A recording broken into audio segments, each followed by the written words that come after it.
He said his grandfather was Chuck Norris. The coach hit him in front of everybody. But the next day, Chuck himself walked into the gym. Subscribe to the channel and tell me in the comments where you're watching this video from. The morning sun filtered through the blinds in narrow slashes of light, casting faded stripes across the wooden floor of the small kitchen. The air smelled faintly of toast and black coffee, but the silence between the two at the table was complete.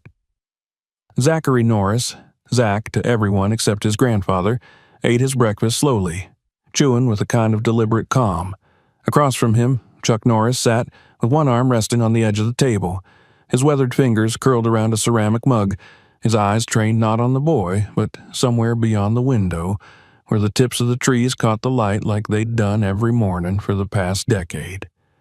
Zach didn't speak unless it was necessary. Not because he didn't have thoughts, he had plenty, but because words had always felt cheap to him, too easily wasted. His grandfather, a man of even fewer words, had taught him that silence wasn't a weakness. It was a weapon when wielded right. He finished the last bite of his eggs, wiped his mouth with the back of his hand, and stood. Chuck didn't move, didn't blink, just took another sip of coffee. Zach paused for a moment before heading to the door. He looked back briefly, catching the slight nod his grandfather gave him, barely perceptible, but it was enough. The walk to the dojo took exactly 17 minutes, and Zach had memorized every crack in the sidewalk, every tree whose roots had buckled the cement beneath his sneakers.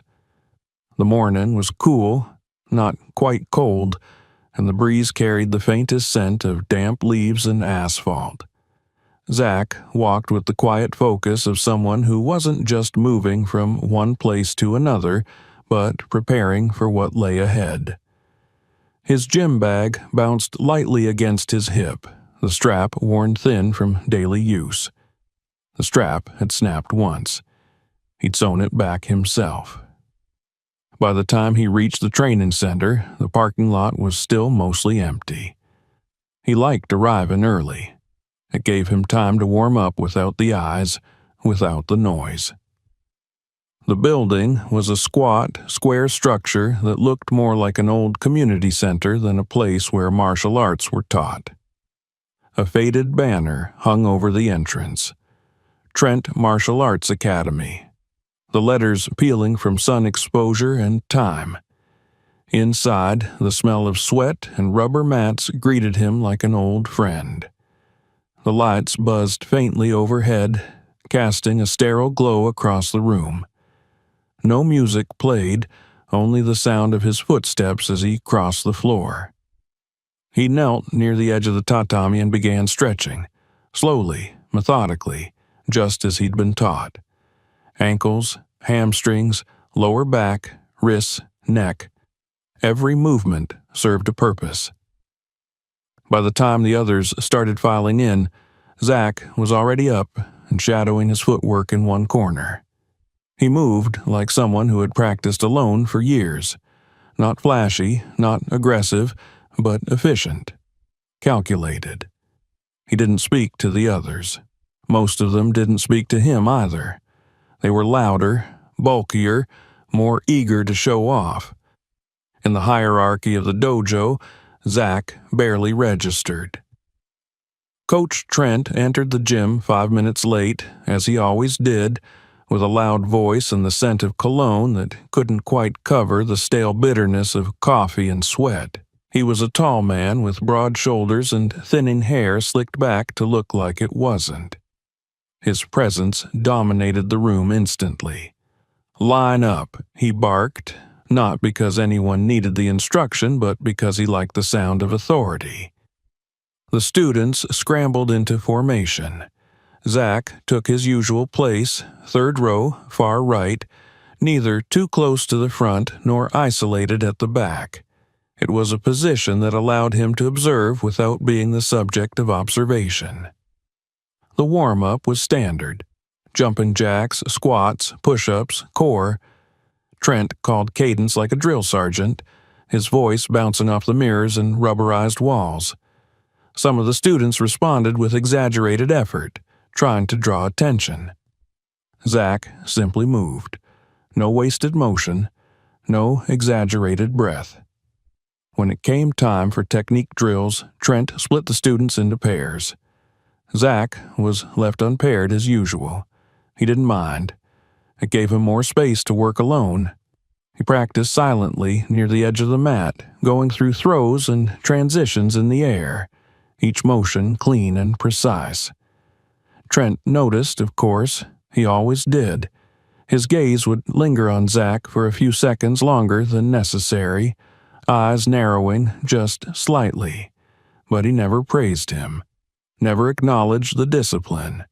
Instead, he turned his attention to the louder boys, the ones who grunted and laughed and made everything look more brutal than it was. Midway through the session, Zach noticed his water bottle was missing. He searched the bench, then under it. Nothing. He didn't need to look around to know what had happened. Laughter from the lockers confirmed it. One of the older students, probably Marcus or Anthony, had hidden it again. It wasn't the first time. Zach said nothing. He walked to the sink, took 2 sips, and returned to the mat. The final part of class was sparring. Pairs were announced. Zach wasn't called. He knew the routine. Trent didn't assign him partners unless there was an odd number of students. Today, there wasn't. Instead, Trent called him out in front of the class. "Norris," he said, voice sharp, "you think this is a one-man show? You think training alone's going to make you a champion?" Zach didn't answer. He simply bowed respectfully and returned to his corner. Trent scoffed, turning his back. "Suit yourself." As the others paired up and began to spar, Zach resumed his solo practice. But he could feel the stares, the whispering.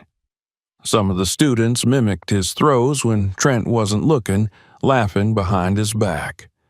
Others glanced at him with a mixture of pity and amusement. After class, the students filed into the locker room, laughing and pushing each other. Zach changed slowly, folding his uniform with care, ignoring the noise around him. As he bent down to tie his sneakers, he noticed something scribbled in permanent marker on the side of his gym bag. "Loner Norris," it said. He stared at it for a moment, then zipped the bag and stood. The walk home was longer this time, not because the distance changed, but because he needed time to let the anger drain. He didn't like anger. It was messy. It clouded judgment. His grandfather had taught him that. By the time he stepped through the front gate of the house, the sun had already dipped below the horizon. The porch light was on. Chuck sat in the same spot he always did after dinner. Wooden chair, one leg crossed, a book in hand. He looked up as Zach entered, nodded once, then returned to his reading. Zach didn't speak. He didn't need to. His grandfather didn't ask. Inside, he placed his bag near the door, washed his hands, and joined Chuck at the table for a quiet dinner. The TV was off. The only sound was the clinking of cutlery against ceramic. After the dishes were cleared, Chuck motioned to the back door. Zach understood. They stepped into the garage, where 2 old mats had been laid over the concrete floor. Faint outlines of foot patterns still marked the rubber surface. Zach took his place in the center. Chuck joined him without a word. They practiced in silence. Not drills the way the dojo taught them. These were different, older, more refined, stripped of aggression and focused on control. Chuck corrected his balance with a slight tap to the knee, adjusted his grip with a touch to the wrist. No lectures, no yelling, just presence. Zach moved more confidently than he had all day. Here, in the quiet of the garage, he wasn't Loner Norris. He was just himself, and that, somehow, was enough. When the session ended, Chuck stepped back and nodded. Zach bowed. They returned inside. That night, as Zach lay in bed staring at the ceiling, his body sore but his mind strangely calm, he thought about the dojo, about the laughter, the graffiti, the silence that followed the coach's jab. But none of it stuck to him the way it used to, because deep down, he knew something they didn't. He didn't need to be loud to be strong. And one day, they'd see it too. The next morning came with little fanfare. The house stirred in silence, as it always did, with the sound of running water from the bathroom, the soft clink of dishes in the kitchen, and the familiar creak of wood under bare feet. Zach moved through it all without a word, his routine unbroken. He prepared his bag carefully, checked the straps, adjusted his GI, and glanced once at the mark that still faintly lingered on the side. Loner Norris. He didn't bother to clean it off, it wasn't worth the effort. If the name had been meant to cut, it hadn't reached the skin. Chuck sat at the table, same as always, sipping coffee from the same mug. Zach's plate was set without comment, the eggs still warm, the toast crisp. They ate without conversation. But today, for the first time in weeks, Zach felt something shift beneath the silence. A quiet current, like a storm building somewhere deep below calm waters. Chuck didn't ask what had happened at the dojo the day before, and Zach didn't volunteer. They both knew the story. Not the details, maybe, but the shape of it, the weight. That kind of thing didn't need repeating in words. When Zach left the house, the sky was overcast, heavy with cloud cover. The wind carried a chill that clung to his sleeves. His steps were steady, deliberate, not slower or faster than usual. But inside, his thoughts were less still than before. The dojo didn't feel like a challenge anymore. It felt like a test, and not of skill, but of will. He arrived, as always, before the others. The mats were cold under his bare feet. He knelt in silence, then began his stretches with the same discipline his grandfather had drilled into him since childhood. Every breath was measured, every movement efficient. This was where Zach found his balance, not among the noise, but in the quiet before it. By the time the other students filtered in, the atmosphere shifted. The usual energy returned, the thud of bags hitting the ground, the clang of locker doors, the barked laughter of boys who knew they belonged. Marcus and Anthony arrived together, the unofficial leaders of the class, tall and confident with the kind of smirks that came from knowing they were on the coach's good side. Zach didn't look at them, didn't need to. Their presence pressed into the room like humidity, thick, oppressive, impossible to ignore. Coach Trent entered moments later, his voice slicing through the chatter with practiced ease. He called for lineup and the students scrambled into formation. Zach took his place on the right again, quietly, precisely. They began with warm-ups, jumping jacks, push-ups, squats, the usual. Zach kept his eyes down, his form clean. Coach Trent's voice echoed over the room, calling cadence with just enough edge to keep everyone moving faster than they wanted to. During the third set of push-ups, Zach felt a sneaker nudge his foot out of place. Subtle, but intentional. He didn't react. When they moved to crunches, the same foot tapped his shoulder. He kept his hands locked behind his head, breathing steady, eyes fixed on the ceiling. It wasn't enough to provoke him. So they tried harder. During drills, Trent paired them off. As expected, Zach was left out again. Coach turned a blind eye to the imbalance, pretending not to notice. Zach didn't flinch. He moved to his usual space at the edge and began practicing alone. He ran through hip throws, shoulder rolls, grip breaks. His body flowed through them like water. Nothing flashy, just clean execution. The kind of movement that came from years of refinement, not brute force. But he knew how it looked from the outside. A skinny kid rehearsing ghost matches with invisible opponents. Easy to mock. And they did. From the corner of his eye, Zach saw Marcus point and whisper something to Anthony. The two snorted, then mimicked one of his movements with exaggerated flair. One pretended to fall to the mat in slow motion, groaning like a cartoon character. Another made a high-pitched "hi-ya" noise. Laughter rippled through the group. Zach stayed silent. He repeated the throw again, this time with sharper precision.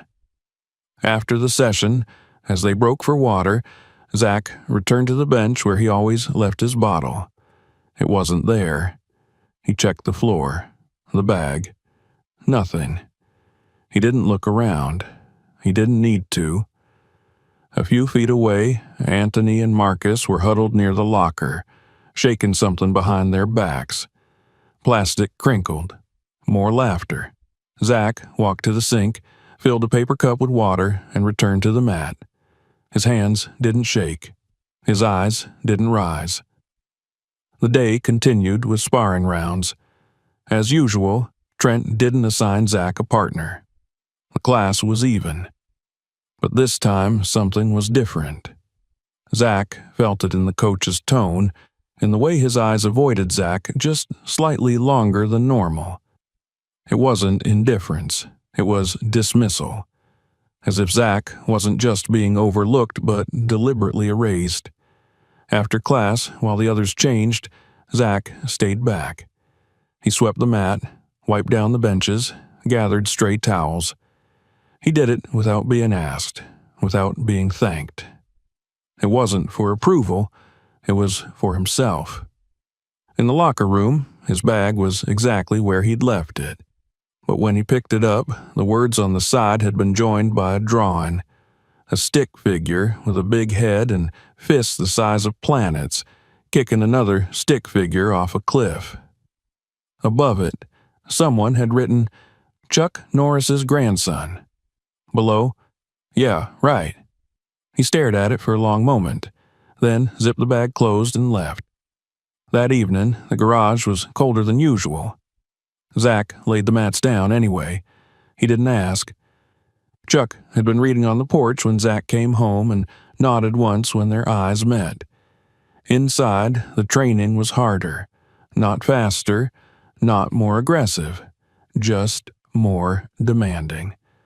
Chuck corrected his stance with firmer hands, adjusted his elbow with a press that made Zach wince. It wasn't punishment, it was pressure. Testing, pushing. They trained in silence. Only the sound of bare feet on rubber, the shifting of weight, the controlled breaths. After a particularly difficult drill, Zach lost his balance and hit the mat with a dull thud. He didn't move right away. Just lay there, breathing hard, staring at the ceiling. Chuck stood over him, arms crossed. He didn't speak. Zach rolled over, stood, reset his stance. They continued. Later, over dinner, the silence returned. But something in it was fuller now, like a vessel not yet overflowing but no longer empty. Zach thought about the dojo. The laughter, the scribbles, the stolen bottle. But more than that, he thought about the throw he'd landed perfectly. The movement of his feet, the placement of his hand, the moment of weightlessness before the finish. They hadn't seen it. But he had. And that was enough, for now. The morning sky held the kind of light that promised nothing. It wasn't bright, nor overcast, simply pale and still, like the world had decided to hold its breath. Zach walked the same cracked sidewalks, past the same low fences and overgrown hedges, but something inside him had shifted, even if the world hadn't caught up yet. His steps were just as measured, his bag slung the same way across his shoulder, yet every breath felt heavier than it had the day before. Not because he was afraid of what would come next, but because he knew it was time. The dojo was already buzzing with noise by the time he arrived. A group of students gathered near the entrance, laughing too loudly, talking over one another with the kind of boisterous energy that always seemed performative. Inside, the room pulsed with anticipation. It wasn't a special day on the calendar. No grading, no tournament prep, but the mood was different. Something about the air felt charged, like everyone had agreed, silently, that today was meant for pushing buttons. Zach entered without a word. No one greeted him. He placed his bag in its usual corner, tied his belt with calm precision, and began his stretches near the edge of the mat, away from the noise. His movements were exact, his eyes focused on an invisible point ahead of him. As the others continued their chatter, he tuned it out, but not because he didn't hear them. He simply refused to feed their games. Coach Trent strode into the room 10 minutes late, clapping his hands as though it would restore order. The students lined up in a rough semblance of discipline. Zach stood in his usual position, third row, far right.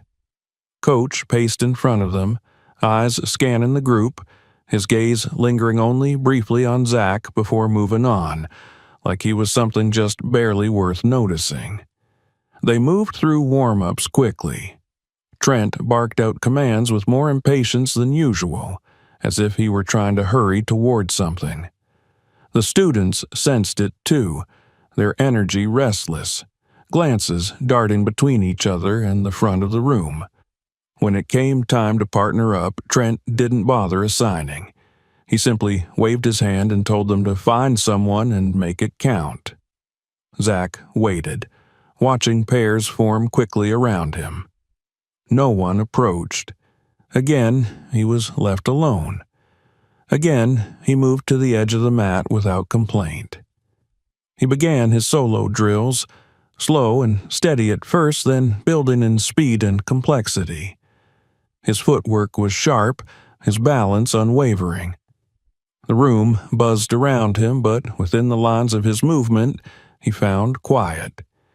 He completed a shoulder throw into a clean roll, popped up, and reset. The mat beneath him was an island, and he moved across it like it belonged to him. That's when Anthony's voice cut through the air. "Hey, Norris," he called, too loud, too casual. "Where'd you learn that move? YouTube?" A few heads turned. Laughter bubbled at the edges. Zach straightened, not in defiance, but in clarity. He didn't look at Anthony. He simply answered, "My grandfather taught me." The room stilled for a second, not out of respect, but because they didn't expect a response. Anthony scoffed. "Your grandpa teaches you judo? What is he, some retired gym teacher?" Zach turned his gaze toward him, his voice even. "He trained with Navy SEALs. He taught them, actually." The pause that followed was heavier. The room caught its breath. Then it exploded in laughter.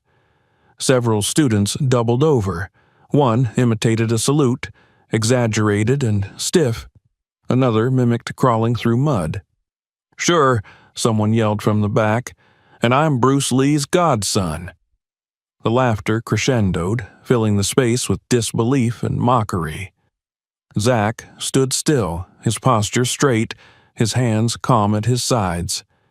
Anthony stepped forward now, emboldened. Wait, are you seriously telling us your grandpa trained Navy SEALs? What's next? He invented martial arts?" Zach didn't blink. "His name is Chuck Norris." The silence was sudden and total. A few mouths hung open. For a heartbeat, it was as if the room had frozen. Then, predictably, the dam broke. "No way. You serious right now?" "Dude, that's the dumbest lie I've ever heard." Marcus clutched his chest dramatically. "Oh no, he's gonna roundhouse us." More laughter. Some students clapped mockingly. Others started chanting, "Chuck, Chuck, Chuck," like it was a joke, A meme, a myth from the internet made flesh in the form of a quiet boy who never fought back. Zach didn't speak again. He simply stood there, eyes unfazed, expression steady. But that calm only made them louder. Coach Trent, who had watched the scene unfold with growing amusement, finally stepped in. He crossed the room with a swagger, smiling as if this was the entertainment he'd been waiting for all week. "What's all this nonsense?" he asked, eyes locked on Zach. "You trying to tell these kids your grandpa's Chuck Norris?" Zach nodded once. "Yes, sir." Trent chuckled and shook his head. "That's rich. And what, he trained you to come in here and play tag with yourself on the mat?" A few more laughs. Zach didn't react. Trent stepped closer now, voice dropping just slightly, the way it always did before he delivered something cruel. "You know what the problem is with people like you, Norris? Always trying to ride someone else's name, thinking it makes you special. But you know what I see? A kid hiding behind stories." Zach's jaw tightened, barely, but he didn't move. "I wasn't trying to impress anyone," he said quietly. "Good," Trent said, "because you didn't." And then it happened. With no warning, no wind-up, Trent's hand lashed out and struck Zach across the face with an open palm. The sound of it cracked through the room like a firework. The laughter died instantly. Zach stumbled half a step, his hand instinctively rising to his cheek. Red bloomed across his skin in a clear imprint. He didn't fall, he didn't cry, he just stood there, eyes on the mat, breath measured, shoulders square. The silence in the room was suffocating now. Some students looked away. Others stared wide-eyed, unsure whether to be afraid or impressed. No one spoke. Trent shook his head and turned away, as if the matter were settled. "Back to work," he barked. "We train here. We don't tell bedtime stories." The students scattered like startled birds, grabbing partners, pretending nothing had happened. But the air had changed. The energy was fractured. Zach didn't move to the bench. He didn't sit out. Instead, he tightened his belt, stepped to the far end of the mat, and resumed his drills. His cheek burned, but he didn't touch it. His pride throbbed, but he didn't show it. He finished the class alone, without a word, without acknowledgement.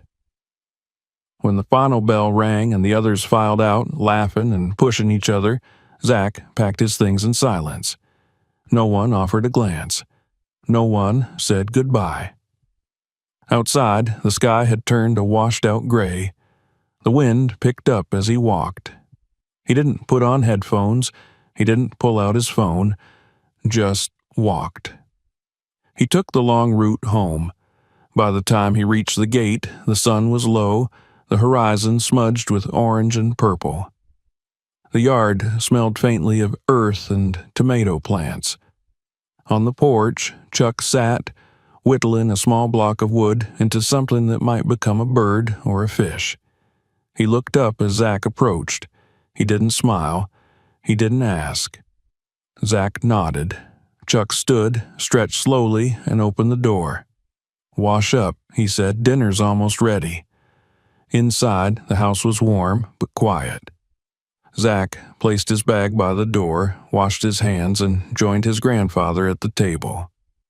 They ate in silence. When the dishes were cleared, Chuck moved to a cabinet in the corner. From it, he took a small wooden box, aged and smooth from years of handling. He set it on the table between them and opened it. Inside was a round metal coin, tarnished, worn, but gleaming faintly at the edges. A trident emblem was etched into its surface. Zach stared at it. "You remember what this is?" Chuck asked, voice low. Zach nodded. "You said they only gave those to instructors, the ones who finished the full SEAL combat program." Chuck nodded, eyes fixed on the coin. He pushed it across the table toward Zach. "You show this to anyone?" "No, sir." Good. He leaned back. Because some people don't need to know who you are until the moment they do. Zach looked at the coin, then at his grandfather. He didn't ask what came next. He already knew. The coin remained on the table long after the plates had been cleared and the room had grown quiet again. The small piece of metal, dulled by time but unmistakably significant, seemed to anchor the space around it. Zach sat motionless, his eyes fixed on it, the echo of his grandfather's words still resonating somewhere beneath the surface of his thoughts. Some people don't need to know who you are until the moment they do. The phrase didn't feel like a lesson. It felt like a threshold. Outside, the wind had picked up, rustling the leaves in the narrow garden that lined the side of the house. The soft creak of wood settled in the beams above as night descended slowly across the neighborhood. Chuck rose from the table without saying anything further. He didn't reach for the coin, didn't explain the significance again, didn't offer comfort or pride. He simply placed the box back on the shelf and walked toward the door that led into the garage. He paused there for a moment, his hand resting on the frame, then looked back once. Zach understood. He stood, the ache in his cheek dull but constant, and followed. The garage was cool and dim, lit only by a single bulb that hung from the ceiling on a long cord. The mats had already been laid out, two rectangular slabs of faded rubber that had seen years of use. The space smelled of dust, old sweat, and something faintly metallic. Tools lined the far wall, neatly arranged on a pegboard. A punching bag hung in the corner, swaying slightly in the breeze that crept in through the partially opened side door. Chuck didn't speak as he stepped onto the mat. He didn't assume a stance or issue instructions. He simply waited, hands at his sides, shoulders relaxed. Zach moved into place opposite him, his own body still humming with the events of the day. The imprint of the slap had faded into a warm flush, but the real sting had lodged somewhere deeper, just beneath the surface of his composure. They began with basic drills. Slow movements, transitions, balance, and footing. Chuck's corrections were minimal but precise. A nudge to the knee, a shift in the wrist, a downward tap on the shoulder. Zach followed them without question, repeating each form until his muscles stopped thinking and simply moved. The garage filled with the rhythm of breath and footfall, the quiet thuds of contact, and the occasional scuff of rubber against concrete. As the session wore on, Chuck began increasing the difficulty. The moves required more control, more awareness. Zach stumbled once on a pivot, landing awkwardly on his side. He rolled up without complaint, resetting his position. Chuck offered no encouragement, only a slight nod that meant try again. They moved into partner drills, grip work, leverage. Chuck's holds were iron solid but never cruel. Each grip spoke of mastery and control, not dominance. When Zach struggled to break free, his grandfather didn't ease up. He held firm, letting Zach strain and adjust until the solution came through technique, not strength. When the break finally succeeded, Chuck released immediately, stepping back without a word. Zach's arms burned, his legs ached. Sweat dampened his collar and gathered along his spine. But none of it mattered. Here in this space, he wasn't the boy who had been humiliated. He wasn't the target of laughter or the recipient of a coach's hand. Here, he was simply a student, a practitioner, a fighter. At the end of the session, Chuck lowered himself to one knee, adjusting his footing with a slight grunt. He looked up at Zach, not with softness, but with clarity. A moment passed between them, unspoken but understood. Then he stood and stepped off the mat. Zach remained for a few seconds longer, staring at the empty space across from him. Then he bowed once and followed. Inside the house, the light was warmer, softer. The kitchen smelled faintly of tea. Zach changed out of his GI and washed his hands again. His knuckles were raw, the skin across his forearms reddened from repeated contact, but there was a quiet pride in every mark, a purpose in every bruise. Chuck sat on the porch again, this time without a book. He stared out into the dark yard where shadows moved with the wind and the leaves whispered low secrets. Zach joined him, the screen door clicking shut behind him. They sat in silence for a while, side by side, watching the stillness unfold. Finally, Chuck spoke, his voice low and even. "What do you want to do?" Zach didn't answer immediately. He thought about the slap, the laughter, the way the room had turned against him like a school of fish reacting to a single threat. He thought about how it had felt to stand in the center of that gym, alone and burning, and say something true, only to have it met with disbelief. He thought about how none of it had stopped him from returning the next day. "I want to go back," he said. Chuck nodded slowly, as if he had expected that answer. He didn't smile. Instead, he reached into his pocket and pulled out a small folded cloth. Inside it was the coin again, the challenge token from his time training SEALs. He didn't hand it over. He didn't say anything about it. He just held it between his fingers, letting the light from the porch reflect off its worn edges. "I'm not going to fight for you," Chuck said after a while, "but I'll be there." Zach looked at him.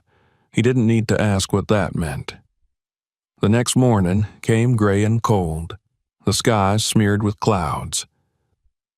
Zach woke early before the alarm and moved through the house with a kind of reverence. He packed his bag carefully. His GI was clean, folded neatly. His face, though still marked faintly from the day before, had lost its flush. It was just skin again. But something behind his eyes had changed, hardened, clarified. Chuck waited by the door, dressed not in uniform or gear, but in plain jeans and a button-down shirt. He wore a cap pulled low over his silver hair, his hands in his pockets. He didn't carry a bag. He didn't carry a name. They didn't speak as they got into the truck. The engine rumbled to life and the radio clicked on, some local station playing soft, classic rock. Zach stared out the window as the neighborhood passed by, the familiar houses and telephone poles rolling by like scenery on a loop. Chuck drove with both hands on the wheel, his eyes on the road. Neither of them looked at the clock. They arrived 10 minutes before class. The parking lot was half full. A few students were already inside, stretching or talking, their voices bouncing faintly through the glass windows. Chuck parked the truck and turned off the engine. Zach hesitated with his hand on the door. "I don't have class today," he said. Chuck didn't reply. They stepped out of the truck and walked toward the building. Chuck's pace was unhurried, his posture relaxed. Time didn't push him forward. He moved like someone who chose each step deliberately. Inside the dojo, the atmosphere was already shifting. A few students noticed Zach first, their expressions tightening. Then they saw the man behind him. Whispers started. Coach Trent stood near the center of the room, arms folded, watching two students run drills. He looked up as the door chimed. "Well," he said, loud enough for everyone to hear, "look who came back. Didn't get enough yesterday, huh?" A few of the older boys chuckled under their breath. Others kept their eyes on the mats, suddenly very focused on their stretches. Zach said nothing. Chuck stepped in behind him, hands still in his pockets, and surveyed the room. Trent's eyes narrowed slightly. "And who's this?" Your lawyer? Or is this the famous grandpa? Gonna tell us more bedtime stories?" Chuck didn't blink. He stepped to the edge of the mat and stood there, silent, watchful. Zach followed, standing beside him. Trent smirked. "You here to complain? File a report? Or are you just here to watch your boy get schooled again?" Chuck's voice was calm, even. "I'm just here to observe, but if you're done running your mouth, I might have a few thoughts to share later." The room stilled. The tension shifted. Trent straightened. His smirk faltered just a little. Chuck's gaze swept across the room. He wasn't staring anyone down. He didn't need to. His presence did the work. Zach stood a little taller beside him. They didn't come to settle scores. They came to change everything. And it had already begun. The silence in the dojo was different this time. It wasn't the absence of sound that made it so striking. It was the presence of weight. Something unseen, unspoken, had entered with Zach and the man beside him, and now it pressed down on everyone in the room like a heavy, expectant pause. Even the mats seemed quieter underfoot, the usual squeak of bare soles subdued by the collective awareness that something was happening, even if no one could yet name it. Zach stood at his grandfather's side, his breath steady, his stance composed. He didn't feel triumphant. He didn't feel nervous. He felt present, grounded. He had returned, not for revenge, not for drama, but because leaving would have meant surrendering the one thing that mattered to him more than pride, the discipline he had built within himself. Coach Trent, still standing near the center of the room, crossed his arms over his broad chest and let out a theatrical sigh. He looked at Chuck with the same kind of smirking skepticism he gave to the smallest kids on their first day. "So, this is a big moment," he said. "You're the famous Chuck Norris, huh? Come to defend your little soldier's honor?" Chuck didn't respond. He merely watched the man, head tilted ever so slightly, as if he were observing something under a microscope. Trent stepped forward, puffing his chest. "Let me guess. You're here to lecture us on respect? Maybe tell us how real martial arts is all about peace and balance and other fortune cookie crap." Zach's hands remained at his sides. He didn't flinch. Chuck remained still. "You don't know anything about what I've built here," Trent continued. "I've trained state champions, national qualifiers, kids who actually win tournaments. I don't have time for fantasy." Chuck's eyes finally moved to the rest of the room, scanning each student. Most of them had paused in their warm-ups or drills. Some pretended to stretch while watching intently. Others stood still, eyes flicking between Trent and the old man beside Zach.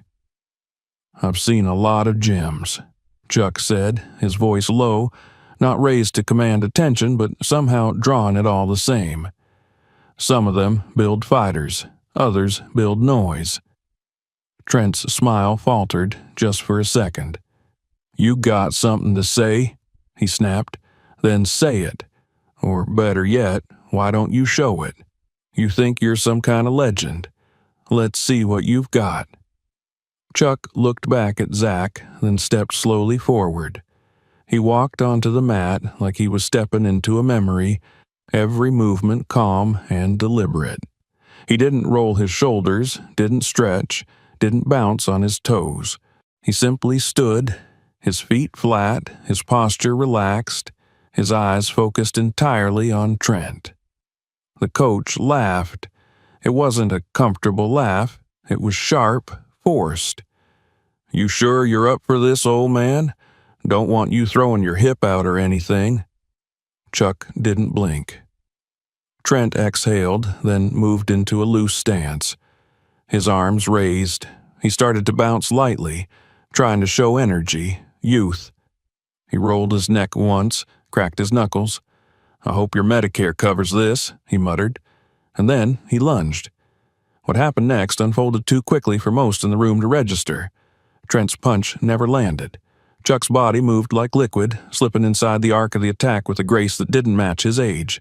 His hand caught Trent's wrist, turned, pivoted, and in the next breath, Trent was on the mat.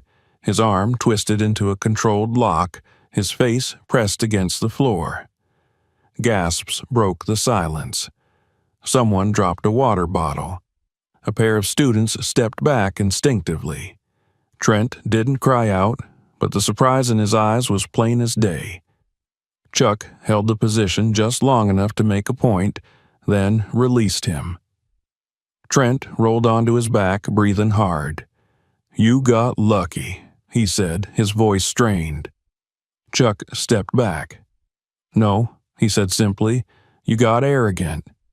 The room remained frozen. Zach stood at the edge of the mat, watching, his chest rising and falling with slow, deliberate breaths. No smile crossed his face, no flicker of satisfaction, just a quiet certainty. Chuck turned to face the students, his voice still quiet, still composed. "This isn't about proving anything," he said. "It's about knowing when to stand your ground and when to kneel, not because someone forces you, but because you choose to honor something greater than yourself." He walked toward Trent, who now sat upright, rubbing his wrist. "I didn't come here to embarrass you," Chuck continued, "but you laid a hand on my grandson and made him feel small for telling the truth. That's not teaching, that's cowardice in a coach's uniform." Trent didn't answer. Chuck looked around the room, locking eyes with several of the students. Some looked away. Others held his gaze, their expressions unreadable. "You want to be fighters?" he said. "Start by learning how to protect the ones who can't fight back yet." No one responded. No one dared to. He turned to Zach. "Go finish your session." Zach nodded and stepped onto the mat. Trent didn't stop him. No one did. Chuck moved to the far wall and leaned against it, arms folded, watching. Zach moved with purpose. He stretched with precision. When Coach called for drills, he joined without hesitation. Some of the students hesitated, unsure whether to engage with him or avoid him entirely. But Marcus stepped forward, lifting a hand. "You with me?" Zach nodded. They touched fists and began. The drills were mechanical at first, movements learned by repetition, not yet refined. But Zach's form didn't falter. His footwork was tight, his balance solid. His throws were clean, controlled, efficient. Marcus, bigger and stronger, couldn't force Zach off center. Around them, the room settled into something unfamiliar. Not silence, but stillness. Not fear, but awareness. Students watched with a new kind of attention, not the mockery of days past, but curiosity. Chuck observed it all, not just Zach. He watched how Trent stood now, his weight off balance, his voice quieter. He watched how the students followed instructions, but their eyes drifted.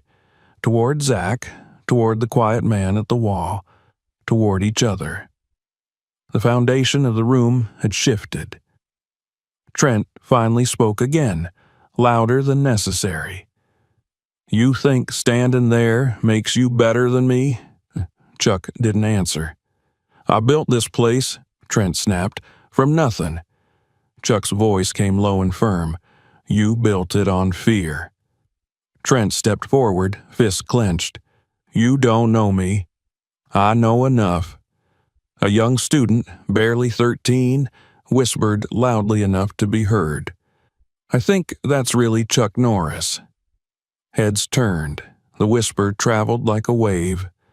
A few students pulled out phones, trying to look casual while their thumbs hovered over camera buttons. Trent laughed, but it was hollow. "Chuck Norris? That guy's probably in a cabin somewhere polishing trophies." Chuck tilted his head, then stepped forward, removing his cap and folding it neatly in his hands. "I don't polish trophies," he said. "I build character. Or at least, I try to." Trent's expression darkened. "If you're really him, prove it." "I'm not here to prove anything to you," Chuck said, "but if you still think it's acceptable to lay hands on a child for telling the truth, I'll be happy to show you why you should have kept your hands to yourself." Another ripple went through the room. Trent grinned, but it was tight, forced. "Fine. You want to dance, old man? Let's dance." Chuck stepped onto the mat again, his stance casual, his presence unshakable. Trent moved first, too fast, too wide. Chuck sidestepped, pivoted, and used the coach's momentum against him. Trent hit the mat again, this time harder. Chuck didn't press the advantage. He stepped back. Trent grunted, rolled to his knees. "You're just a has-been," he said, breathless. "You haven't fought in years." Chuck looked at him evenly. "And you still couldn't last 30 seconds. A few students laughed, not cruelly, not mockingly, just honest, nervous laughter that broke the dam of tension. Trent looked around, realizing, perhaps for the first time, that something had slipped through his fingers. Chuck walked to the whiteboard at the front of the room. He picked up a marker, erased the words "Coach Trent" at the top of the day's schedule, and wrote 2 new words in their place. "Earn honor." He turned to the students. "I don't run this place," he said. "I'm not here to take it over. What happens next is up to you. You can keep following someone who teaches with fear, or you can learn what strength really looks like." He nodded toward Zach. "Let's go." Zach stepped off the mat and followed. Outside, the air was cool and sharp. The door shut quietly behind them. Neither of them spoke as they crossed the parking lot. The truck stood where they left it, waiting in the stillness. Zach paused before climbing in. He looked back once, through the wide glass front of the dojo. Inside, the students had not resumed training. They stood in small clusters, talking, thinking, undoing. The change had begun. The following morning arrived with the kind of stillness that made even familiar sounds seem distant. A bird called once from the trees near the porch, but the wind carried it away too quickly to linger. The floorboards creaked beneath Zach's steps as he made his way to the kitchen, where his grandfather was already seated at the table, reading the local paper with the same disinterested calm he brought to most things. There was no mention of yesterday's events on the front page, no headlines about a confrontation in a dusty dojo on the edge of town. But Zach knew what had happened there had changed more than just the dynamic between a coach and a student. Chuck folded the paper in half and set it aside. He didn't ask if Zach planned to go back. He didn't need to. Zach's movements were clear enough, reaching for his bag, lacing his shoes, moving with quiet resolve. They didn't speak on the drive. The engine's low hum and the sound of tires on pavement filled the silence, but the tension from the day before had dissolved. Something steadier had taken its place. When they pulled into the parking lot, Zach stepped out of the truck with his bag over his shoulder and a sense of certainty in his chest that hadn't been there a week ago. Chuck remained behind the wheel, hands resting on the steering wheel, gaze forward. He didn't say anything, but he gave a nod as Zach closed the door. Inside, the dojo felt unfamiliar. The space hadn't changed. The same mats, the same scuffed mirrors, the same walls with peeling posters, but the atmosphere had. It was quieter, and not just because fewer people were speaking. The usual noise had been replaced by something more subdued, the kind of silence that comes after an impact when people are still trying to decide what happens next. Some of the students were already there, stretching or wrapping their wrists. A few looked up when Zach entered. One of them, James, a boy from the middle tier of the class hierarchy, offered a hesitant nod. Zach returned it. Another student looked away quickly, as if unsure what expression to wear. No one laughed. No one muttered. Coach Trent stood near the far wall, clipboard in hand, trying to look preoccupied. But there was no mistaking the tension in his shoulders or the way he avoided making eye contact with Zach. His voice, when he finally called the group to order, was louder than usual, sharper, as though he were trying to fill the room with sound and push out the memory of what had happened. "All right," he barked. "Line up, reset, we're going back to basics." The students moved to their places with less urgency than before. Zach took his usual spot, but now it didn't feel peripheral. It felt central, not because anyone had moved, but because perception had shifted. Warm-ups began. The usual jumping jacks, squats, core exercises. But there was a hesitance in the air, like everyone was second-guessing the rhythms they'd once performed automatically. Trent corrected posture and shouted cadence, but the echo of Chuck's calm voice still seemed to linger in the corners of the room. When it came time to partner up, a brief moment of uncertainty passed through the group. Eyes darted, searching. For the first time in weeks, Zach wasn't left standing alone. Marcus, who had once rolled his eyes at everything Zach did, stepped toward him with a simple gesture, a nod. Not a challenge, not a test, an invitation. They began their drills. The contact was firm but respectful. Zach held his balance. Marcus adjusted his own to match. Neither tried to dominate. Neither flinched. Around them, other pairs moved more slowly. The usual chatter was missing. Students glanced between each other with quiet questions in their eyes. Coach Trent moved among the pairs, offering corrections and clipped tones. When he passed Zach and Marcus, he said nothing. He looked at them, opened his mouth as if to speak, then closed it and walked on. The class continued, but it no longer felt the same. The hierarchy that had once ruled the space, the invisible ladder of who mattered and who didn't, was crumbling. No one dared to mock Zach now, but more than that, no one seemed interested in mocking anyone. The tone had changed. The energy had realigned. In the locker room after class, the usual chaos was muted. Zach sat on the bench, pulling off his GI top, when one of the younger boys, Logan, small for his age, quiet, approached him. "Hey," the boy said, his voice barely above a whisper, "how did you do that hip throw today?" Zach didn't hesitate. He knelt down and showed the placement of the feet, the grip on the sleeve, the twist of the hips. Logan watched carefully, nodding. No one laughed. No one interrupted. Later, as Zach stepped outside, he found Chuck waiting near the truck, arms crossed. Zach didn't speak. He didn't need to. The look in his grandfather's eyes said everything. Not approval, not pride exactly, but recognition. The acknowledgement of something that had been tested and proven. They drove home in silence again, but this time it wasn't heavy. It was whole. That evening, Zach returned to the garage and laid out the mats without being asked. Chuck followed a few minutes later, wordlessly joining him on the floor. They trained until the sun dipped low and the light through the open door turned golden. Their movements were smoother now, more synchronized. There were no corrections tonight, only repetition, refinement. At dinner, Chuck passed the salt across the table, then paused. "You did well today."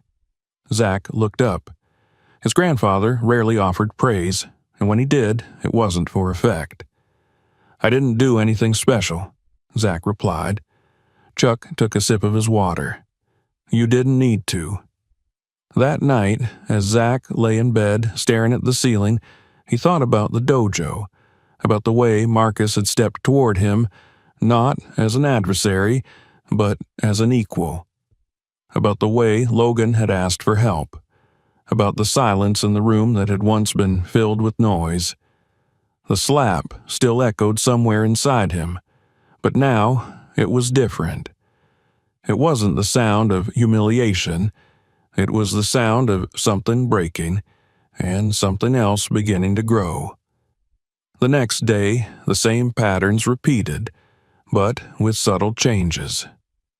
More students greeted Zach when he arrived. One of the girls in the class, Elena, asked if he'd show her a wrist break after warm-ups. Trent didn't interrupt. In fact, he kept more to himself, his voice lower, his pace slower. The authority he once wielded so easily now felt borrowed, fragile. The students began staying later after class, watching each other's techniques, asking questions. The locker room no longer pulsed with cruel laughter. It buzzed instead with something quieter. Curiosity, perhaps, or mutual respect trying to find its footing. One afternoon, Trent dismissed the class and walked straight into his office, closing the door behind him. Through the small window, Zach saw him sit at the desk, rubbing his temples. The whiteboard still bore Chuck's words in bold marker, "Earn honor." No one had erased it. By the end of the week, the change was undeniable. The students had begun to lead parts of the warm-up themselves, rotating without being told. Zach found himself helping others more often, not because anyone asked, but because it felt natural. And when they listened, really listened, he saw it. Not admiration, but trust. Chuck never returned to the dojo that week. He didn't need to. His presence lingered in the quiet, in the shift, in the way Trent now watched his students like he was seeing them for the first time. Late Friday evening, as Zach cleaned up the garage after their final drill, he found the coin again on the workbench. He picked it up, turned it over in his palm. The trident gleamed faintly in the low light. He thought about handing it back, thought about asking for permission to keep it, but instead he set it carefully back in place and went inside, where Chuck had already started the kettle. They didn't talk about the dojo that night. They didn't need to, because something had changed, and everyone there had felt it. By the start of the next week, the dojo was no longer the same place Zach had entered on his first day, silent and invisible. The changes had not come in sudden declarations or sweeping reforms, but in the quiet adjustments people made without realizing it. How they stood, how they listened, how they treated one another when no one else was watching.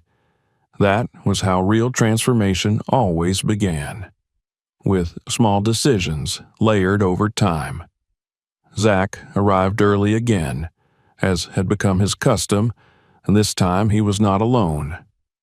A handful of other students were already there, stretching in near silence, the occasional nod passed between them. No one laughed at him anymore. But, more importantly, no one laughed at anyone else either. The hierarchy had begun to dissolve, not completely. Patterns ingrained by years didn't evaporate in days, but there were cracks in the walls now, and through those cracks, light was seeping in. He placed his bag in the corner, stepped onto the mat, and began his warm-up. His breath was steady, his movements clean, his mind focused. Elena joined him a few minutes later and asked without hesitation if he would walk her through the breakfall sequence again. He nodded and did so, adjusting her foot placement with a tap, reminding her where her weight should shift.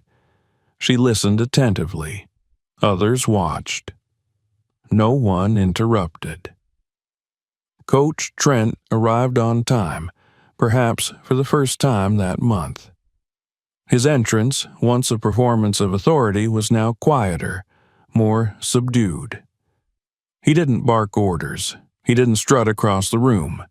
He called for attention with a simple clap and offered instructions in a tone just above conversational. The students responded, not with forced enthusiasm, but with something more genuine. They listened because they had started to believe the space might actually be theirs too. Trent no longer attempted to single Zach out. He avoided eye contact, spoke in generalities, and corrected mistakes with curt, neutral language. It wasn't humility, not yet, but it was something close to caution, maybe even regret. He had been publicly disarmed, not just physically but morally, and while he might have hoped the memory would fade, it had not. Chuck's words still hovered on the whiteboard: earn honor. They had not been erased, not even by Trent himself. After practice, as students packed up, Marcus approached Zach near the lockers. There was no mockery in his tone now, no arrogance in his step. "You're going to be here tomorrow?" he asked. Zach nodded. "Cool. I wanted to try some grip drills after class. Maybe you could help." "Sure," Zach said simply.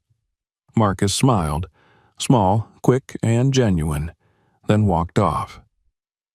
Zach tied the drawstring on his bag, slung it over his shoulder, and stepped outside. The sun had not yet set, but the air carried the golden softness of late afternoon. Across the lot, Chuck was already leaning against the truck, arms crossed, watching the building. He gave a nod as Zach approached, then opened the passenger door. On the drive home, the radio played quietly.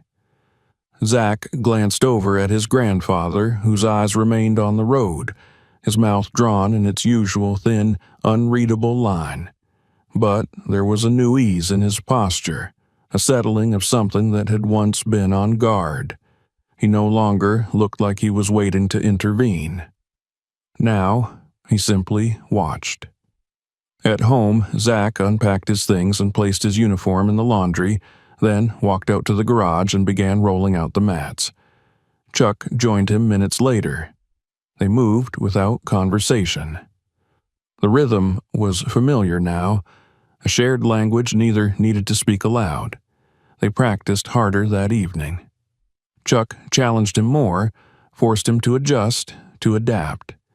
Every throw was followed by a question Zach had to answer with motion, not words. His balance improved, his timing sharpened.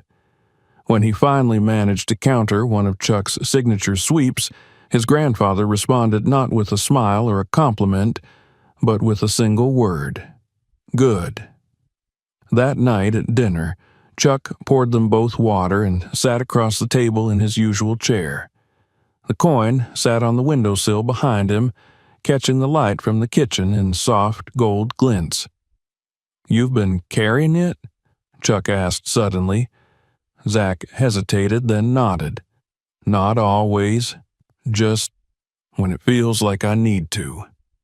Chuck studied him for a long moment, then nodded back. "That's about right." They ate in silence after that, but it wasn't empty. Later, as the sky darkened and the house settled into its quiet, Zach stepped out onto the porch. The air was cool, crisp. He sat on the top step, knees drawn up, the coin warm in his palm. Chuck joined him not long after, a cup of tea in hand, his movements slow but steady. "You think they'll keep it going?" Zach asked, eyes fixed on the gravel path leading up to the garage. "They already have," Chuck said. In the distance, Zach could hear the sound of laughter. Young voices, kids on bikes, the normal buzz of the neighborhood in the early hours of dusk. It felt ordinary in a way that soothed him. He looked over at Chuck. "Did you ever think about opening a real gym?" Chuck exhaled slowly through his nose. "This is a real gym." Zach chuckled, the sound surprising even himself. "I mean, with a roof." Chuck sipped his tea. Roofs are overrated. They sat that way for a while, watching the stars begin to pierce the sky. Then Zach said, "I didn't think I could come back from that slap." Chuck didn't look at him.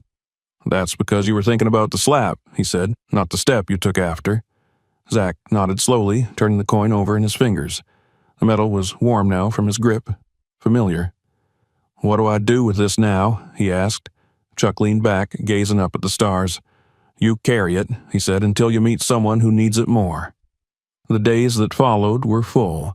More students showed up early, more stayed late. The culture of the dojo continued to shift not because anyone announced it, but because it had to. Zach became a quiet center in the new balance. He didn't lead drills officially, but others followed him anyway. When someone struggled, they turned to him. When someone succeeded, he was the first to nod. Chuck never returned to the building, but his presence lingered, not as a ghost or legend, but as a reminder. That strength didn't have to be loud, that silence could command respect, that discipline wasn't something given by a belt or a certificate, but something built every day, one decision at a time. One afternoon, Coach Trent finally erased the whiteboard, but he wrote the words back again. Same marker, same message. He didn't say anything. He just wrote it, capped the pen, and walked away. Zach saw it, and something settled in him. That evening, after everyone had left and the sun had begun its descent behind the hills, Zach stood in the middle of the garage. The mats were cool beneath his feet. The air smelled of sweat and old wood. He looked down at the coin in his hand, then placed it carefully on the bench beside the wall. He didn't need to carry it anymore. Not because it wasn't his, but because he finally understood what it meant. It wasn't about who his grandfather was. It was about who he had become. If you enjoyed this story, make sure to subscribe for more. Don't forget to check out the next video and share this one with someone who needs to hear it.